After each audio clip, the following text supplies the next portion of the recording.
Bonsoir mesdames et messieurs, chers abonnés d'Icône TV, bienvenue dans le Flash Actu de ce 18 mars 2024. De nouvelles mesures d'amélioration des conditions des aspirants au métier d'enseignant, AME, ont été prises en ce jour en Conseil des ministres. Il s'agit notamment du nombre de mois rémunérés par an porté à 12 sur 12, de l'attribution d'une assurance maladie au même titre que les fonctionnaires de l'État, du droit de congé de maternité pour les AME de sexe féminin, d'une prise d'engagement pour service d'intérêt national de 20 000 francs CFA à percevoir par mois à partir de ce mois de mars et de la gratuité des frais de scolarité pour les enfants des AME.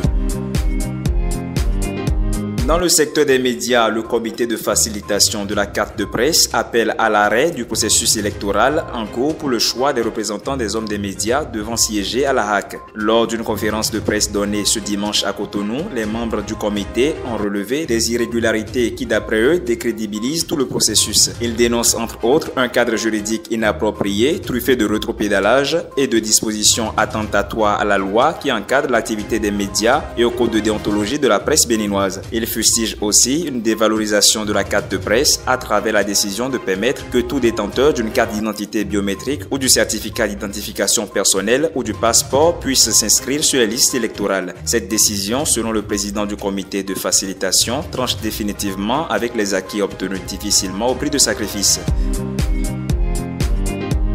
Et puis, le président de l'Assemblée nationale, Loïc Beronou-Vlavonou, a reçu en audience ce lundi 18 mars 2024 la nouvelle présidente de la Haute Cour de justice, Dandy Yamou, dans les locaux du Palais des gouverneurs à Porto Novo. Cette visite s'inscrit dans le cadre de la prise de contact entre les différents présidents d'institutions. C'est une occasion pour la nouvelle présidente de la Haute Cour de justice de remercier les parlementaires pour avoir porté leur choix sur sa personne pour siéger au sein de la dite institution.